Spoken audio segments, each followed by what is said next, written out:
बिस्मिल्लाहिर्रहमानिर्रहीम। I am professor Abid Umar from Grip institute Multan. आज बेटा बड़ा इंपॉर्टेंट यूनिट जो है वो हम स्टार्ट करने जा रहे हैं, जो कि है बायो एनर्जेटिक्स का। थोड़ा ट्रिकी है, थोड़ा कॉन्सेप्चुअल है। आपने बड़े गौर से जो है वो मेरे लेक्चर को जो है बेटा सुनना है। चलो मैं इसको स्टार्ट करने लगा हूं। इसके अंदर सबसे पहला जो पार्ट हम करेंगे वो प्लांट वाला पार्ट है। फोटोसिंथेसिस जो है बेटा उसको हम स्टडी करेंगे। आप जानते हो कि फोटोसिंथेसिस के अंदर जो है वो कार्बन डाइऑक्साइड और वाटर जो है बेटा एज अ रिएक्टेंट के तौर पर इस्तेमाल होते हैं। इसके अंदर ये जो है बेटा वो नेट यूजेज लिखा हुआ है। असल में यहां पर 12 वाटर मॉलिक्यूल होते हैं, 12 वाटर मॉलिक्यूल होते हैं, जिसमें से एट द एंड क्योंकि 6 रिलीज हो जाते हैं, इस वजह से नेट यूजेज के तौर पर यहां पर 6 लिखा जाता है, अदरवाइज 12 इस्तेमाल होते हैं। आप अगर चैप्टर नंबर 11 के सेकंड पेज पे जहां कंपनसेशन पॉइंट लिखा है उसके अगर पहले पैराग्राफ को रीड करें तो आपको मेरी बात की तस्दीक आपको मिल जाएगी, वेरिफिकेशन आपको मिल जाएगी। अच्छा, 6 कार्बन डाइऑक्साइड और 6 वाटर मॉलिक्यूल जो है बेटा वो यूज होते हैं और ग्लूकोज जो है ये डेवलप हो जाता है। इस दौरान लाइट एनर्जी जो है बेटा वो इस्तेमाल होती है। इस लाइट एनर्जी को बेसिकली लाइट एनर्जी डायरेक्टली इस्तेमाल नहीं होती। इस लाइट एनर्जी को पहले केमिकल एनर्जी में कन्वर्ट किया जाता है और वो केमिकल्स फिर यूज होते हैं for the reduction of carbon dioxide. तो ये किस तरीके से होता है, ये सारी बातें जो है वो आज के लेक्चर में हम डिस्कस करेंगे। तो सबसे पहले फोटोसिंथेसिस को डिटेल से पढ़ने से पहले हम ये पढ़ेंगे कि फोटोसिंथेटिक पिगमेंट्स का इसके अंदर क्या रोल होता है।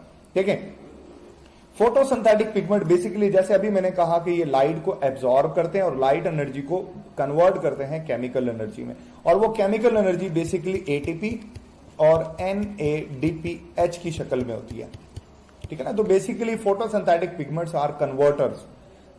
ये कन्वर्ट करते हैं लाइट को एटीपी और NADPH के अंदर। अब हमारे पास नेचर में बहुत सारे फोटोसिंथेटिक पिगमेंट पाए जाते हैं। हम मोस्टली उनको ही डिस्कस करेंगे जो हमारी बुक के अंदर गिवन है। इसमें क्लोरोफिल A, कैरोटीनाइड्स और ज़ैंथोफाइल्स हैं। अब यहां पर एक बड़ी इंपॉर्टेंट बात जानने के लिए बेटे कि लाइट जो इनके ऊपर पड़ती है, इनमें बेसिकली 2 तरह के कलर्स आपने याद करने। एक वो कलर है जो इनका अपना है, मतलब फर्ज कर लें जो क्लोरोफिल A है ये ग्रीन कलर का होता है, कैरोटीनाइड का अपना कलर ऑरेंज टू रेड होता है और ज़ैंथोफाइल दिखने में येलो होते हैं। ठीक है ना। और एक लाइट का वो पार्ट होता है जो ये एब्सॉर्ब करते हैं। व्हाइट लाइट जब किसी भी फोटोसिंथेटिक पिगमेंट पर पड़ती है तो 2 काम होते हैं उसके साथ। कुछ लाइट का हिस्सा वो जज्ब कर लेता है और कुछ लाइट का हिस्सा वो रिफ्लेक्ट कर देता है। जो भी फोटोसिंथेटिक पिगमेंट जिस कलर की लाइट को रिफ्लेक्ट करेगा उसका ओरिजिनली कलर आपको वैसे ही, मसलन ज़ैंथोफाइल है। ज़ैंथोफाइल आपको येलो क्यों दिखाई देता है? ज़ैंथोफाइल आपको येलो इस वजह से दिखाई देता है क्योंकि ये येलो लाइट को रिफ्लेक्ट करता है। येलो लाइट को क्या करेगा, ये रिफ्लेक्ट करता है। इसी तरह जो कैरोटीनाइड होते हैं ये ऑरेंज टू रेड को जो है बेटा, ऑरेंज टू रेड जो शेड होगा उसको जो है ये रिफ्लेक्ट कर देंगे, इसीलिए इनका कलर रेड जो है बेटा ऑरेंज टू रेड दिखाई देता है। क्लोरोफिल आपको ग्रीन इस वजह से दिखाई देता है क्योंकि ये ग्रीन को छोड़ के बाकी सारी लाइट जज्ब कर जाता है।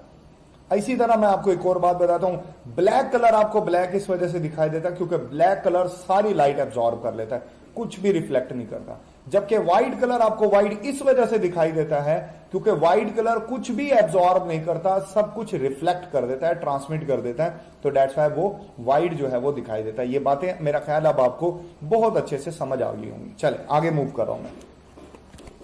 नेक्स्ट जो है, जैसे अभी मैं बात कर रहा था इनके कलर्स को लेके, आप देख रहे हो कि बेटा क्लोरोफिल A जो होता है ये ब्लूइश ग्रीन होता है और क्लोरोफिल B जो होता है ये येलोइश ग्रीन, मतलब इनमें ब्लू और येलो शेड होंगे, असल कलर इनका ग्रीन ही होता है। तो ये बात भी आपने याद रखनी है। इसी तरह ज़ैंथोफाइल येलो कलर होते हैं, कैरोटीन जो होते हैं बेटा ये ऑरेंज रेड, अभी हमने पढ़ा कैरोटीनाइड्स, जबकि फाइटोफाइटिन जो है ये ग्रे पिगमेंट है क्योंकि ये सिलेबस में नहीं है तो आप इसको इग्नोर कर सकते हैं। चल आगे मूव करते हैं। नेक्स्ट, अब देखिए जैसे अभी हमने लाइट की बात की कि क्लोरोफिल एक स्पेसिफिक लाइट को एब्जॉर्ब कर रहा है और एक स्पेसिफिक लाइट का हिस्सा वो रिफ्लेक्ट भी कर रहा है। तो बेटा हमें जो लाइट दिखाई देती है, मतलब लाइट की वो वेवलेंथ जो हमें नजर आती है, उस वेवलेंथ को आप विजिबल लाइट का नाम देते हो। क्या नाम दोगे? ये यहां पर मैंने मेंशन भी किया हुआ, this will call the visible light. और इसकी जो वेवलेंथ होती है वो जो है बेटा वो 380 टू 750 होती है। अब ये नहीं है कि इनके अलावा लाइट नहीं है, इनके अलावा भी बहुत सारी रेंज है, इंफ्रारेड रेंज है, अल्ट्रावायलेट रेंज है, एक्स रेंज है। आपने ये पढ़ी हुई है केमिस्ट्री के अंदर कि इनके अलावा भी बहुत सारी किस्म की लाइट्स हैं, बट वो आपको दिखाई नहीं देती क्योंकि वो आपके विजिबल रेंज के अंदर एग्जिस्ट नहीं करती। तो प्लांट में भी जो है बेटा ये प्रॉपर्टी है कि ये भी सिर्फ विजिबल रेंज में जो लाइट होती है उसी लाइट में से कुछ हिस्सा ये एब्जॉर्ब कर लेते हैं, बाकी लाइट को ये एब्जॉर्ब नहीं करते। अच्छा, यहां पे लिखा हुआ है कि क्लोरोफिल जो है ना वो मेन फोटोसिंथेटिक पिगमेंट है। ये क्यों है ये बात भी मैं आपको बताऊंगा आज के लेक्चर में ही कि क्यों क्लोरोफिल जो है बेटा वो मेन फोटोसिंथेटिक पिगमेंट है, बाकी चीजें नहीं क्यों नहीं है। अब यहां पर लिखा हुआ है कि क्लोरोफिल जो होता है ना, क्लोरोफिल देखें बेटा, क्लोरोफिल ऑर्गेनिक मॉलिक्यूल होता है, इसमें कार्बन की एक लंबी चेन होती है। आपने फाइटोल के बारे में पढ़ा होगा। फाइटोल की वजह से ये ऑर्गेनिक नेचर, क्योंकि फाइटोल एक हाइड्रोकार्बन चेन होती है, फाइटोल इसकी टेल होती है क्लोरोफिल की, तो हाइड्रोकार्बन चेन की वजह से ये ऑर्गेनिक नेचर का होता है। ऑर्गेनिक नेचर होने की वजह से ये ऑर्गेनिक सॉल्वेंट में ये हल हो जाता है, वाटर में ये इनसॉल्युबल होता है। ये इसकी फिजिकल प्रॉपर्टी है, ये आपको अपने जहन में रखनी है कि ऑर्गेनिक सॉल्वेंट में जैसे कार्बन टेट्राक्लोराइड है, जैसे जो है बेटा अदर और जैसे बेंजीन है, क्लोरोफॉर्म और इथर है, उसके अंदर ये सॉल्युबल होता है। और फाइटोल टेल उसकी मेन रीजन है, ठीक है ना, उसका हेड नहीं है, हेड इसका हाइड्रोफिलिक होता है, बट टेल हावी होती है जिसकी वजह से जो है बेटा ये वाटर इनसॉल्युबल बन जाता है ओवरऑल मॉलिक्यूल, ठीक है ना। आगे चलेंगे। अब क्लोरोफिल बहुत सारे एग्जाम के, क्लोरोफिल ए, क्लोरोफिल बी और chlorophyll C as well as D, but A और B that will be the more significant chlorophyll, जो मोस्टली जो है बेटा वो प्लांट्स के अंदर पाया जाता है। अब यहां पे लिखा हुआ है कि बैक्टीरिया में भी क्लोरोफिल होता है, उसको बैक्टीरियो क्लोरोफिल कहा जाता है। बैक्टीरिया में बेसिकली क्लोरोप्लास्ट नहीं होता बट क्लोरोफिल पाया जाता है, उसको बैक्टीरियो क्लोरोफिल जो है बेटा वो कहा जाता है। अब क्लोरोफिल लाइट के किस हिस्से को एब्जॉर्ब करता है ये बात हमने डिस्कस करनी है। क्लोरोफिल बेटा एब्जॉर्ब करता है वायलेट ब्लू रेंज को और ऑरेंज रेड को, ठीक है ना। ये दो कलर जो है ये सिग्निफिकेंटली जो है ये एब्जॉर्ब करता है, जबकि जो ग्रीन, येलो और इंडिगो जो कलर होता है, ये तीन कलर ऐसे हैं जिनको ये एब्जॉर्ब नहीं करता। यही वजह कि आपको पौधा पहले ग्रीन, अगर ग्रीन को हटा दे तो फिर आपको वो येलो दिखाई देता है, क्योंकि येलो कलर को भी वो एब्जॉर्ब नहीं करा। ये लीस्ट एब्जॉर्ब होती है, ये ट्रांसमिट हो जाती है या ये रिफ्लेक्ट हो जाती है, ठीक हो गया। चल अब आ जाते हैं हम क्लोरोफिल के स्ट्रक्चर के ऊपर। आपको स्ट्रक्चर जो है बेटा वो दिखाई दे रहा होगा, ठीक हो गया। अब ये वाला जो पार्ट है ना, देखो यहां पे मेंशन किया हुआ, this will call the porphyrin, ये इसका हेड है, ये इसका क्या है, ये इसका हेड मॉलिक्यूल है। जबकि ये जो आपको दिखाई दे रहा है this will call the hydrocarbon tail, मैंने इसका नाम भी आपको बताया था, इसको फाइटोल कहा जाता है। जैसे हेड को पोरफायरिन कहा जाता है, ऐसे ही इसकी टेल को जो है बेटा वो हेड कहा जाता है। इसके अंदर कार्बन की तादाद 20, जबकि हाइड्रोजन की तादाद जो होती है वो 39 होती है। ये बेटे आपने याद रखना है। फिर हेड की स्पेशलिटी बता देता हूं कि हेड के अंदर जो है बेटा सेंटर में एक मैग्नीशियम एटम होता है। ये यहां पर आप देखो ना, दो परमानेंट बॉन्ड है, दो टेम्परेरी बॉन्ड है, वैलेंसी सेटिस्फाइड है, मैग्नीशियम दो वैलेंसी होती है इसकी, इसलिए परमानेंट बॉन्ड जो है वो दो ही है। इसके अंदर 4 पायरोल रिंग होते हैं, number 1, number 2, number 3 and number 4। 4 pyrrole rings होते हैं इसके अंदर ना।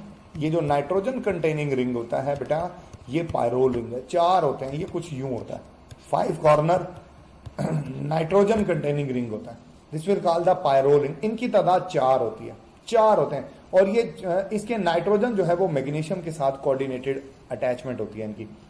लेकिन जो टोटल नंबर ऑफ रिंग्स होते हैं ना बेटा वो 5 होते हैं, ये 5वां रिंग है, बाकी रिंग्स नहीं है। देखो ना यहां पर ये टेम्परेरी बॉन्ड है तो ये भी रिंग नहीं है, तो रिंग्स नहीं है बाकी, ठीक है ना। रिंग्स जो है वो टोटल 5 रिंग्स जो है बेटा वो इसके अंदर स्ट्रक्चर के अंदर पाए जाते हैं। मैं बात आपको ये इसलिए बता रहा हूं कि ये वो एरियाज है जहां से एमसीक्यूज पूछा जा सकता है, आपको इसका आइडिया होना चाहिए। फिर जो पोरफायरिन रिंग के ऊपर ये जो आर आपको साइड चेन आप इसको बोल सकते हो, this will be a side chain.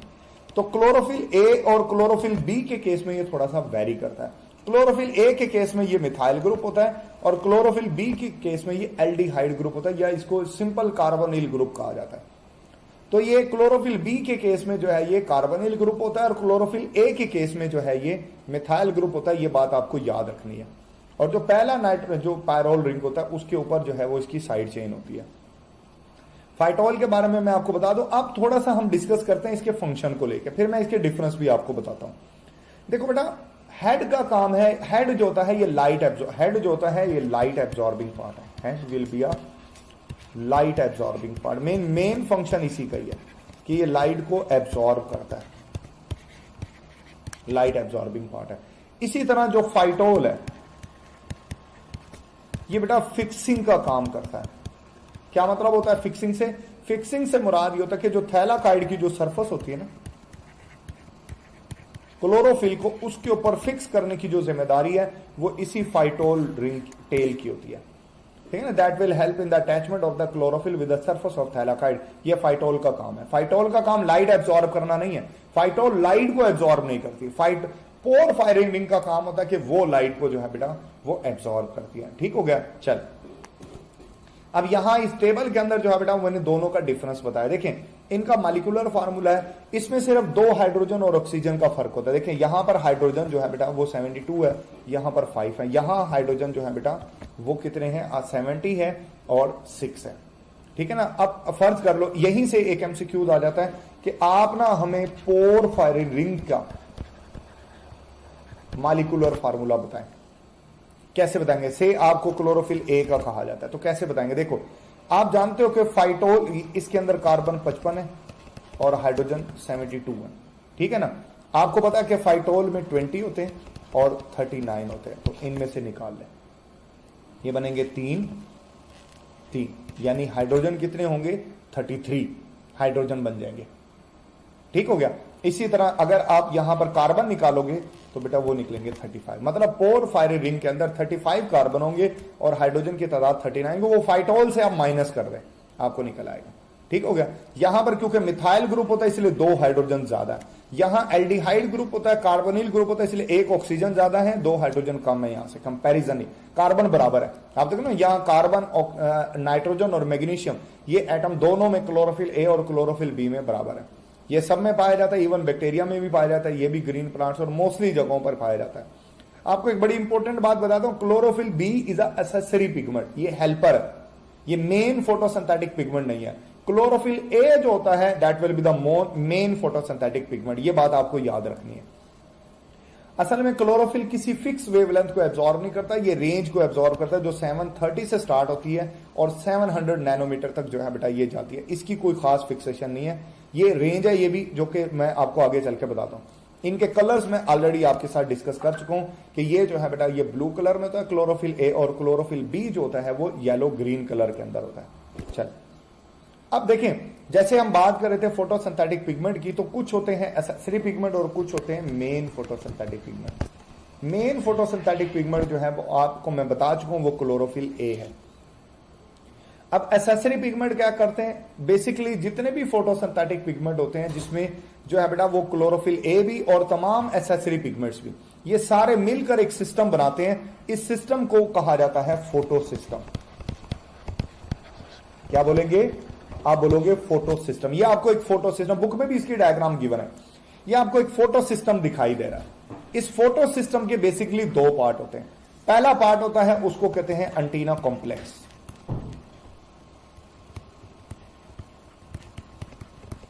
ठीक हो गया। जबकि दूसरा पार्ट जो होता है वो पार्ट कहलाता है रिएक्शन सेंटर, ये आपको डायग्राम में भी दिखाई दे रहा है। एंटीना कॉम्प्लेक्स के अंदर, ये एंटीना पिगमेंट के अंदर सारे accessory pigment plus chlorophyll A भी होता है, ठीक है ना। Accessory pigment plus chlorophyll, antenna pigment में सब होंगे। ये लाइट एब्जॉर्बिंग पार्ट होता है एंटीना पिगमेंट, इसका काम सिर्फ लाइट को जज्ब करना है, क्योंकि क्लोरोफिल ए सारी लाइट की रेंज को एब्जॉर्ब नहीं कर सकता, तो उसको एसेसरी पिगमेंट की हेल्प चाहिए होती है। एसेसरी पिगमेंट इसको वो वाली लाइट भी एब्जॉर्ब करके देते हैं जिसको क्लोरोफिल खुद एब्जॉर्ब नहीं कर सकता। तो इस तरह जो rate of absorption of light होती है वो इंक्रीज हो जाती है, ज्यादा लाइट जो है बेटा वो एब्जॉर्ब होती है। अब मेन बात पर आता हूं कि क्यों chlorophyll A that will be the main photosynthetic pigment. Chlorophyll A main photosynthetic pigment बेटे इस वजह से है क्योंकि क्लोरोफिल ए रिएक्शन सेंटर का हिस्सा, सिर्फ क्लोरोफिल ए है। लाइट कन्वर्जन का जब वर्क आता है, लाइट को केमिकल एनर्जी में जब कन्वर्ट करने की जिम्मेदारी होती है, तो वो सिर्फ रिएक्शन सेंटर करता है, और वह रिएक्शन सेंटर में सिर्फ क्लोरोफिल ए होता है, कोई एसेसरी पिगमेंट नहीं होता है, ठीक है ना। तो that's why chlorophyll A is the main photosynthetic pigment. Accessory pigments में से जो कैरोटीनॉइड्स होते हैं बेटा वो हमारी आईज में भी पाए जाते हैं, जो कि इंटेंस लाइट जो होती है, जो अल्ट्रा वायलेट रेडिएशन होती है, उनसे हमें बचाते हैं। कैरोटीनॉइड्स जो होते हैं ना, ये बेटा हमारी आईज में भी पाए जाते हैं। कैरोटीनाइड जो लाइट एब्जॉर्ब करते हैं वो क्लोरोफिल बी को दे देते हैं, और क्लोरोफिल बी अपनी भी और कैरोटीनाइड की लाइट भी इकट्ठी करके सारी क्लोरोफिल ए को दे देता है, क्योंकि एसेसरी पिगमेंट है और एसेसरी पिगमेंट का यही काम होता है। फिर यहां पर आपको एक आला दिखाई दे रहा है बेटा, this will be a spectrophotometer. Spectro का बेसिकली लफ्जी मतलब होता है ग्राफ, फोटो बोलते हैं लाइट को, ठीक हो गया, और मीटर होता है एक कैलकुलेशन जो है बेटा वो इसके की जाती है। अच्छा, ये इसका बेसिकली काम होता है कि ये आपको ये बताता है कि कौन सा सब्सटेंस कौन सी लाइट को एब्सॉर्ब करता है और कौन सी लाइट को वो रिफ्लेक्ट करता है, ये आंसर आपको ये देता है, लेकिन अपना रिजल्ट ये देता है ग्राफ की शक्ल में। तो दैट्स व्हाई इसके लिए लफ्ज आपने इस्तेमाल किया स्पेक्ट्रो का। ये कैसे करता है, दो तरह के ग्राफ आपकी बुक में डिस्कस है। सबसे पहला जो होता है बेटा उसको कहते हैं एब्जॉर्प्शन स्पेक्ट्रा। क्या बोलेंगे उसको? एब्जॉर्प्शन स्पेक्ट्रा बोलेंगे।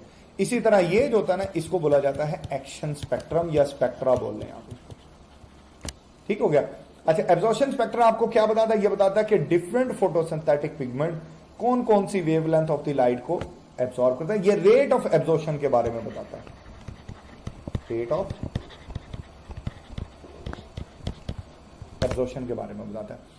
जबकि एक्शन स्पेक्ट्रा आपको रिलेटिव रेट ऑफ फोटोसिंथेसिस के बारे में बताता है कि किस लाइट के ऊपर फोटोसिंथेसिस मैक्सिमम होती है और किस लाइट के ऊपर रेट ऑफ फोटोसिंथेसिस कम है। पहले हम एब्जॉर्प्शन स्पेक्ट्रा को डिस्कस कर लेते हैं।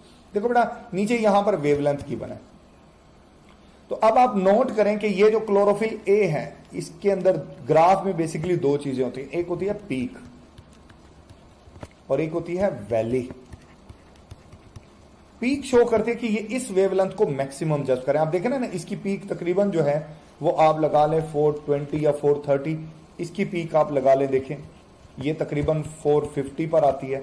इसकी पीक आप लगा लें कैरोटीनाइड की बेटे, ये तकरीबन 470 पर आती है, ठीक है ना। फिर यहां पर आप एक पीक लगा लें तो चले जी 630 या 640 लगा लें, यहां पर ये पीक आप लगा लें, चले जी इसको 670 लगा लें, ठीक है ना। तो पीक्स इंडिकेट करते हैं कि कौन सा किस वेवलेंथ को मैक्सिमम जज कर रहा है। देखिए बेटा, क्लोरोफिल बी जो है आप देख रहे हो 450 को ज्यादा जज कर रहा है, क्लोरोफिल ए 420 को कर रहा है, क्लोरोफिल जो कैरोटीनाइड है ये 470 को, हर एक डिफरेंट को कर रहा है। पीक इंडी वैली वाला पार्ट इंडिकेट कर रहा है कि ये वाली वेवलेंथ ये एब्जॉर्ब नहीं कर रहे या बहुत ही कम कर रहे। अब आ जाते हैं हम एक्शन स्पेक्ट्रम के ऊपर। एक्शन स्पेक्ट्रम बेटे आपको ये बताता है कि रेट ऑफ फोटोसिंथेसिस कहां ज्यादा हो रही है। अब देख रहे हो ना कि ये वो एरिया है, यानी ये जो है वायलेट से शुरू होके जो है बेटा ये ब्लू जहां पर खत्म हो रहा है, ब्लू कलर जहां पर खत्म हो रहा है वहां तक फोटोसिंथेसिस जो है वो मैक्सिमम है। ब्लू वाला एरिया सेंटर में, यानी ब्लू के अंदर रेट ऑफ फोटोसिंथेसिस मैक्सिमम। और यहां पर जो है बेटा वो रेड में आपको ज्यादा पीक दिखाई दे रही है, तो रेड एरिया में ज्यादा, ये आपको इसमें भी दिखाई दे रही है कि रेड में और बेटा ब्लू रेंज के अंदर जो है वो फोटोसिंथेसिस जो है वो मैक्सिमम है। लेकिन दोनों ग्राफ का डिफरेंस भी हमने डिस्कस करना है, वो क्या है जरा गौर कीजिएगा। आप नोट करें कि इसकी जो पीक है वो ब्रॉड है, जबकि इसकी जो पीक है ना वो नैरो है। ऐसा क्यों है? नैरो का मतलब है पतली है, देखो ना कितनी पतली है, ये बहुत पतली है, जबकि ये तो बहुत ब्रॉड है। ऐसा क्यों है बेटा? ऐसा इस वजह से क्योंकि इसमें आप एज अ होल तीनों पिगमेंट को एक ही वक्त में डिस्कस कर रहे हैं। तो जब आप तीनों पिगमेंट को बेटे जब एक ही वक्त में डिस्कस करोगे तो आप देख सकते हो कि यहां पर अगर आप ये तीनों पीक्स को मिला दें तो देख लें ये ब्रॉड हो जानी है ना, ये देख लेंगे ब्रॉड हो जानी है, तो ये भी ऐसी ब्रॉड हुई है कि तीनों को मिला है। और यहां इन दोनों को मिलाओ तो देख लो ये पीक इनके बराबर आ रही है, ये ब्रॉड इस वजह। वैली भी एक्स एक्सिस को ज्यादा टच नहीं कर रही क्योंकि यहां पे भी कुछ ना कुछ लाइट एब्सॉर्ब हो रही है। तो ये एक छोटा सा डिफरेंस था दोनों ग्राफ का।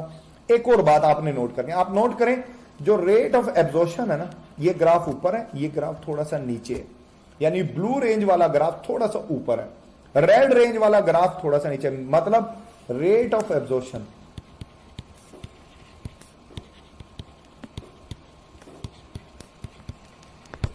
वो बेटा मैक्सिमम है एट ब्लू रेंज, ठीक हो गया। इसी तरह जो रेट ऑफ एब्जॉर्प्शन है बेटे, rate of photosynthesis, this will be maximum at red range. अब ये क्यों है? क्वेश्चन रेज होता है ना, मैंने कहा कि ग्राफ से शो हो रहा है कि एब्जॉर्प्शन तो ब्लू में ज्यादा हो रही है, क्योंकि ब्लू की पीक ऊपर है, रेड की पीक थोड़ी नीचे है। ऐसा क्यों है? ऐसा इस वजह से बेटा, क्योंकि ब्लू रेंज के अंदर कैरोटीनॉइड भी पाया जाता है। ब्लू रेंज में क्लोरोफिल ए भी है, क्लोरोफिल बी भी है और कैरोटीनॉइड भी है। आप देख लो, ये कैरोटीनॉइड सिर्फ ब्लू रेंज में, जिसकी वजह से इसकी रेट ऑफ एब्जॉर्प्शन बढ़ गई, यानी इसकी वजह है कैरोटीनॉइड। रेड रेंज में कैरोटीनॉइड नहीं है, इसलिए रेड रेंज की एब्जॉर्प्शन कम है। लेकिन ये बात जो है कि जब आप equal intensity of light use करते हैं तो फिर रेड में फोटोसिंथेसिस क्यों ज्यादा है जब एब्जॉर्प्शन कम है? तो बेटा आप देखते हो कि मैंने आपको एक बात बताई थी कि कैरोटीनॉइड से लाइट शिफ्ट होती है क्लोरोफिल बी को, क्लोरोफिल बी से फिर क्लोरोफिल ए में। तो ये जिस दौरान शिफ्टिंग हो रही होती है ना लाइट की, from carotenoid to chlorophyll B then chlorophyll B to A, तो बेटा इस शिफ्टिंग के दौरान बहुत सारी लाइट जो है वो वेस्ट हो जाती है। रेड रेंज में लाइट मैक्सिमम यूज होती है, वेस्ट नहीं होती। ब्लू रेंज वाली बहुत सारी लाइट कैरोटीनॉइड की वजह से ही वेस्ट होती है। वेस्ट हो जाने की वजह से एब्जॉर्प्शन ज्यादा होने के बावजूद भी फोटोसिंथेसिस का जो रेट होता है वो ब्लू रेंज में कम होता है। वजह इसकी भी कैरोटीनॉइड है, ठीक है ना? तो इसकी वजह भी कैरोटीनॉइड है। मेरा ख्याल है मेरी बात या आपको समझ आ गई होगी, ठीक है ना? ये फोटो सिस्टम दिखाया गया, लाइट रिएक्शन और डार्क रिएक्शन, ये आपको फोटो सिस्टम दिखाई दे रहा है जिसमें रिएक्शन सेंटर भी है, ठीक है ना? और ये पूरा जो है एंटीना पिगमेंट्स भी है। ये पूरा जो है बेटा ये फोटो सिस्टम की बुक से ली गई डायग्राम है, ठीक है ना? अपनी लाइट इंटेंसिटी को एब्जॉर्ब करने की वेवलेंथ की वजह से ये दो तरह के होता है, 1 और 2। ये बात अभी मैं अगला जब लाइट रिएक्शन का टॉपिक आपको पढ़ाऊंगा उसमें बड़ी डिटेल से बताऊंगा। बेटा बहुत इंपॉर्टेंट टॉपिक था, एमसीक्यूज आते हैं। ये चैप्टर बड़ा ट्रिकी किस्म का है, ये डिसीजन मेकिंग में बहुत ज्यादा हेल्प करता है। बहुत सारे बच्चे इस चैप्टर के अंदर एमसीक्यूज को रॉन्ग कर देते हैं। आपने बड़े गौर से इसको सुनना है, तसल्ली से इसको सुनना है, टाइम निकाल के इसकी जो है बेटा वो आपने रीडिंग भी करनी है। और जहां पर आपको किसी किस्म की कोई कंफ्यूजन आती है तो आपने मुझसे सवाल जरूर पूछना है। आप अपना बहुत सारा ख्याल रखिएगा। Thank you, Allah Hafiz.